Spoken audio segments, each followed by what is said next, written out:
ಅರಮನೆ ದರ್ಬಾರ್ ಸಿಂಹಾಸನ ಒಳಗೊಂಡ ಸಾರೋಟ್ನಲ್ಲಿ ಸಮ್ಮೇಳನಾಧ್ಯಕ್ಷ ನಾಡೋಜ ಡಾ ಗೋರು ಚನ್ನಬಸಪ್ಪ ಅವರ ಮೆರವಣಿಗೆ ನಡೆಯಿತು. ಈ ವೇಳೆ ಜಿಲ್ಲಾ ಉಸ್ತುವಾರಿ ಸಚಿವ ಚಲುವರಾಯಸ್ವಾಮಿ, ಆದಿಚುಂಚನಗಿರಿ ಮಠದ ನಿರ್ಮಲಾನಂದನಾಥ ಸ್ವಾಮೀಜಿ, ಚೆಸ್ಕಾಂ ಅಧ್ಯಕ್ಷ ರಮೇಶ್ ಬಂಡಿ ಸಿದ್ದನಗೌಡ, ಶಾಸಕರಾದ ನರೇಂದ್ರ ಸ್ವಾಮಿ, ರವಿಕುಮಾರ್, ಮಧು ಮಾದೇಗೌಡ, ದಿನೇಶ್ ಗೂಳಿಗೌಡ, ಕನ್ನಡ ಸಾಹಿತ್ಯ ಪರಿಷತ್ ಅಧ್ಯಕ್ಷ ನಾಡೋಜ ಡಾ ಮಹೇಶ್ ಜೋಶಿ ಸೇರಿದಂತೆ ಹಲವರು ಪಾಲ್ಗೊಂಡಿದ್ದರು. ಮೆರವಣಿಗೆಯಲ್ಲಿ ವಿವಿಧ ಜಿಲ್ಲೆಯ 150ಕ್ಕೂ ಹೆಚ್ಚು ಕಲಾ ತಂಡಗಳು ಕಲಾ ವೈಭವವನ್ನು ಅನಾವರಣಗೊಳಿಸಿದವು.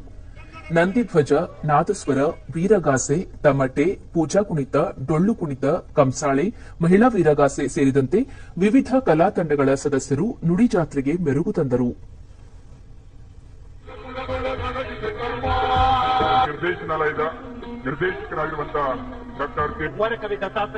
ಬಳಿಕ ರಾಜಮಾತೆ ಕೆಂಪನಂಜಮ್ಮಣ್ಣಿ ಮತ್ತು ರಾಜಶ್ರೀ ನಾಲ್ವಡಿ ಕೃಷ್ಣರಾಜ ಒಡೆಯರ್ ಪ್ರಧಾನ ವೇದಿಕೆಯಲ್ಲಿ ಸಾಹಿತ್ಯ ಸಮ್ಮೇಳನಕ್ಕೆ ಮುಖ್ಯಮಂತ್ರಿ ಸಿದ್ದರಾಮಯ್ಯ ಚಾಲನೆ ನೀಡಿದರು.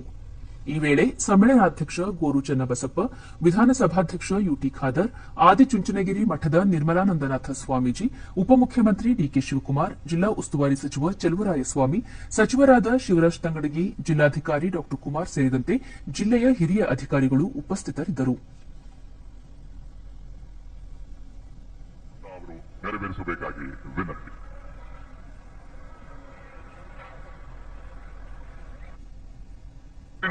ಬಳಿಕ ಮುಖ್ಯಮಂತ್ರಿ ಸಿದ್ದರಾಮಯ್ಯ, ಓದು, ಬರಹ, ಭಾಷೆ, ಬರವಣಿಗೆ ಎಲ್ಲವೂ ಪರಕೀಯವಾದರೆ ಮಾತೃಭಾಷೆಗೆ ಅಪಾಯ ತಪ್ಪಿದ್ದಲ್ಲ.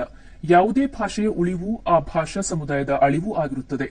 ಭಾಷೆ ಬೆಳೆಯುವುದು ಮತ್ತು ಉಳಿಯುವುದು ಅದನ್ನು ಬಳಸಿದಾಗ ಮಾತ್ರ. ಅದನ್ನು ಬಳಸದೇ ಹೋದರೆ ಭಾಷೆಯ ಅಸ್ತಿತ್ವ ಮತ್ತು ಬೆಳವಣಿಗೆಗೂ ಅಪಾಯ ಕಟ್ಟಿಟ್ಟ ಬುತ್ತಿ. ಕನ್ನಡ ನೆಲದಲ್ಲಿ ಕನ್ನಡ ಭಾಷೆಯೇ ಸಾರ್ವಭೌಮ. ಅನ್ಯ ಭಾಷಿಗರೊಂದಿಗೆ ಅವರದೇ ಭಾಷೆಯಲ್ಲಿ ಮಾತನಾಡುವುದನ್ನು ಬಿಟ್ಟು ಕನ್ನಡದಲ್ಲಿ ಮಾತನಾಡಿ ಕನ್ನಡ ಉಳಿಸಿ ಬೆಳೆಸಿ ಎಂದು ಕಿವಿಮಾತು ಹೇಳಿದರು. ಕರ್ನಾಟಕ ಎಂದು ಹೆಸರು ನಾಮಕರಣಗೊಂಡು 50 ವರ್ಷಗಳ ತುಂಬಿದ ನೆನಪಿಗಾಗಿ ನಾಡದೇವಿ ಭುವನೇಶ್ವರಿಯ 25 ಅಡಿ ಎತ್ತರ ಪ್ರತಿಮೆಯನ್ನು ವಿಧಾನಸೌಧದ ಆವರಣದಲ್ಲಿ ಸ್ಥಾಪನೆ ಮಾಡಲು ಸರ್ಕಾರ ಮುಂದಾಗಿದೆ.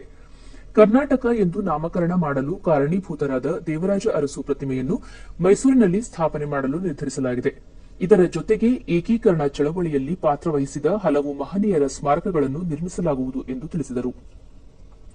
ಕನ್ನಡದ ಕಲೆ, ಜಾನಪದ, ಭಾಷೆ, ಉದ್ಯೋಗದ ಜೊತೆಗೆ ಕನ್ನಡದ ಅಸ್ಮಿತೆಗೆ ಉಂಟಾಗಿರುವ ಸಮಸ್ಯೆಗಳನ್ನು ಗುರುತಿಸಿ ಹಾಗೂ ಅವುಗಳಿಗೆ ಪರಿಹಾರ ಕಂಡುಕೊಳ್ಳಲು ಸಾಹಿತ್ಯ ಸಮ್ಮೇಳನಗಳು ಮಹತ್ವದ ಕೊಡುಗೆ ನೀಡುತ್ತಾ ಬಂದಿವೆ. ಈ ಸಮ್ಮೇಳನವು ಆ ದಿಕ್ಕಿನಲ್ಲಿ ಕೆಲಸ ಮಾಡಲಿ. ಕಾವೇರಿ ಕಣಿವೆಯಲ್ಲಿರುವ ಮಂಡ್ಯ ಜಿಲ್ಲೆಯಲ್ಲಿ ಕಾವೇರಿ, ಹೇಮಾವತಿ, ಶಿಂಷಾ, ಲೋಕಪಾವನಿ ಮುಂತಾದ ಜೀವನದಿಗಳು ಹರಿಯುತ್ತಿವೆ. ಕನ್ನಡ ಸಾಹಿತ್ಯ ಪರಂಪರೆಯನ್ನು ಸದಾಕಾಲಕ್ಕೂ ಮೆರೆಸಿರುವ ಮಂಡ್ಯ ಜಿಲ್ಲೆ ಅಪ್ಪಟ ಕನ್ನಡದ ನೆಲ. ಭತ್ತದ ಕಣಜ, ಸಕ್ಕರೆ ನಾಡು ಎಂದೇ ಜನಜನಿತ.